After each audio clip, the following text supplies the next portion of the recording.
Actrice connue et aimée des Français depuis plus de 40 ans, l'actrice de la Boom continue de surprendre avec ses différents projets, comme son retour au théâtre ou son recueil de poésie, et ses prises de position, comme celle-ci sur la féminité. En cette rentrée 2023, après 12 ans sans être montée sur les planches, elle a fait son retour, au théâtre avec La Note, une pièce d'Audrey Cheba dont la première a eu lieu mi-septembre au Bouffe parisien. La pièce réunit l'actrice et François Berléand sur scène tel un couple.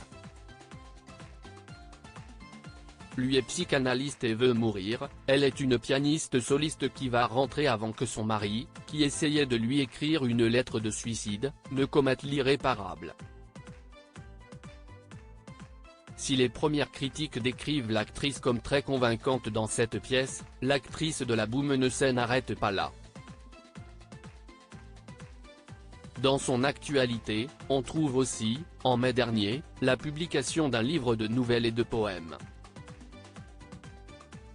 Intitulé La Souterraine, ce deuxième livre de la comédienne faisait écho aux héroïnes qui ont traversé le temps.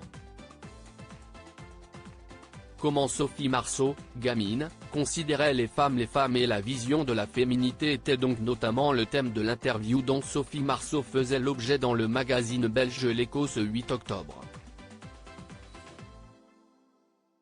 Sophie Marceau a d'abord expliqué comment elle avait appris à devenir une femme, si est à dire en regardant les autres femmes. Et pourtant, à l'âge où elle s'est construite en tant que telle, l'actrice se souvient que les choses étaient bien différentes d'aujourd'hui. À l'époque, la situation était très différente pour les femmes, elles allaient travailler au champ, à l'usine. Une fille ne se plaignait pas et la féminité n'était pas une question. J'étais une gamine, j'avais peu d'assurance. Avoir un corps, ça voulait dire pour moi avoir des jambes et des bras, si est tout, a-t-elle déclaré. Une vision de la femme complètement transformée voyant les choses changer. Sophie Marceau, connue pour ses prises de position affirmées, a aussi fait évoluer sa vision des choses et s'est affirmée, contrairement à ce que les hommes ont longtemps pensé, les femmes sont très connectées.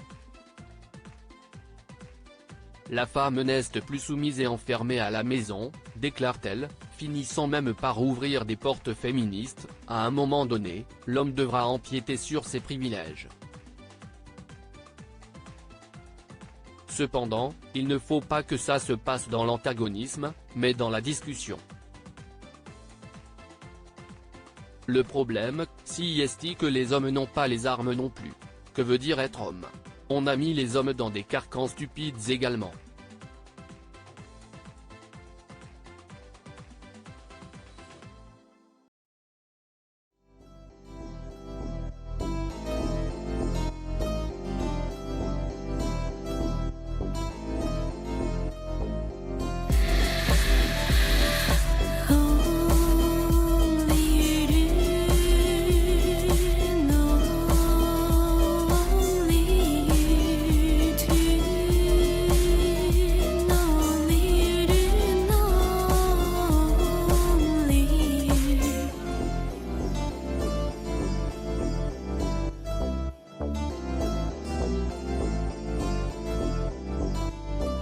To